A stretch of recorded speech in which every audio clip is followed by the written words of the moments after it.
Well, at last we have made it. This is the chapter where it finally, successfully happens. The Israelites are about to cross into the promised land. And humanly speaking, everything is against them here. It's almost as if God has stacked up a whole load of fear-inducing factors so as to force them to grow in their faith as they take this step. There is no way what they are about to do is humanly possible.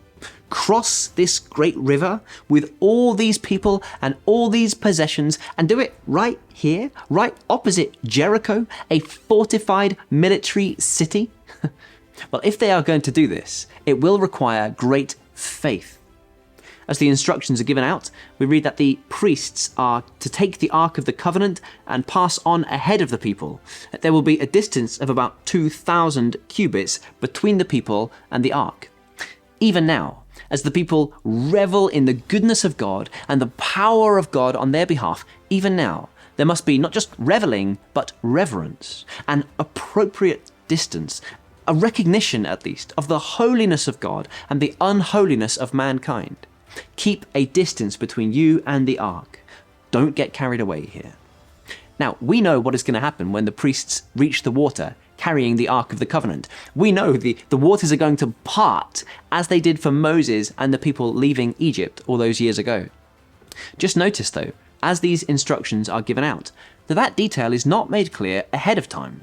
From verse 7, the Lord said to Joshua, "Today I will begin to exalt you in the eyes of all Israel, so that they may know I am with you as I was with Moses."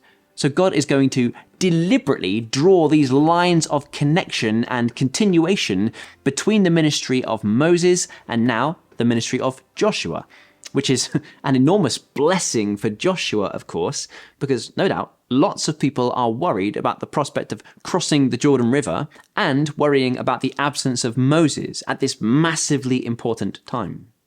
The point that God is making is that the God of Moses is the God of Joshua, and God hasn't changed. His power remains the same, and all people will see now that this God is with Joshua in the same way that he was with Moses.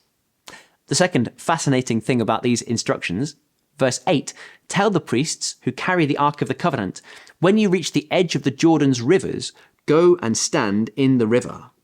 Don't miss that detail. He doesn't say, when you reach the edge of the Jordan's waters, just wait there a moment, because the waters will part and you can pass through on dry ground. No, this time God says, I want you to get in. I want you to get your feet wet. Walk into the river. Wade on in. And then the miracle will happen. In other words, you're going to have to walk by faith here and not by sight. Often in life, we want the waters to part first, and then we'll get going. We want the path to be straight and obvious and cleared for us first, then we'll get moving. We want the ground to be soft first, and then we'll start scattering the seed. God says, just go. Leave the rest to me. The description at the end of verse 13 tells us that the waters that were flowing in the Jordan River will be cut off and will stand up in a heap.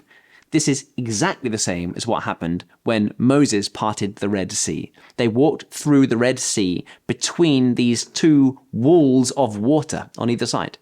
Another pointer to the fact that Joshua is the new Moses, the legitimate replacement. And so the people broke camp to cross the Jordan. The priests, they went ahead, keeping the required distance. And then we are told, just before the waters part, verse 15, make no mistake, this is not happening during the dry season. It's during the harvest. If anything, there is more water than usual. The Jordan is usually in flood during this season.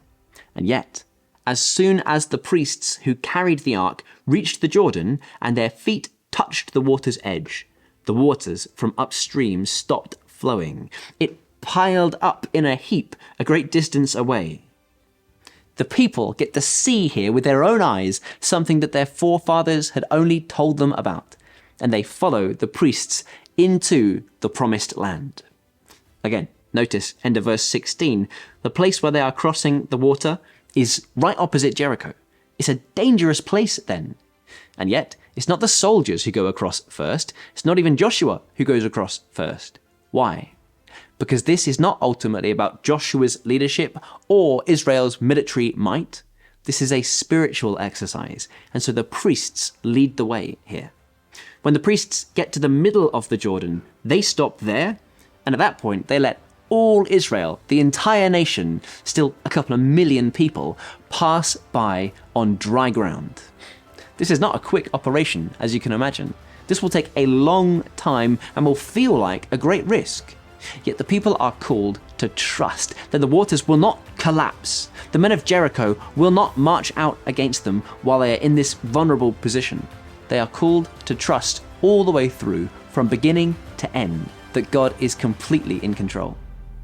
Let me ask you today, what would your life look like if you really did trust that God was completely in control? In what ways would you be more obedient? In what ways would you be more courageous for the cause of Christ? In what ways would your faith rise up to conquer your fears and drive you towards godly action today?